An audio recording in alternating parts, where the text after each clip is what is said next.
Hello guys, कैसे हैं। उम्मीद है कि आप लोग खैरियत से होंगे, अच्छे होंगे। गाइस मैं डिस्प्ले चेंज कर रहा हूं Vivo Y90 91 93 का। फोल्डिंग कैसे चेंज किया जाता है, रिपेयरिंग कैसे किया जाता है डिस्प्ले, मैं इस वीडियो के अंदर आप लोगों को दिखा रहा हूं। हमारे वीडियो को अंत तक ज़रूर देखिए।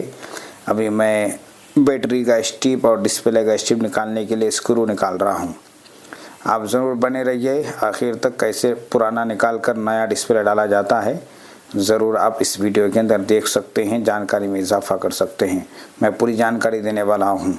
Vivo का डिस्प्ले कैसे चेंज किया जाता है, देखते रहिएगा। देखिए इस तरीके से पुराने डिस्प्ले को निकाला जाता है।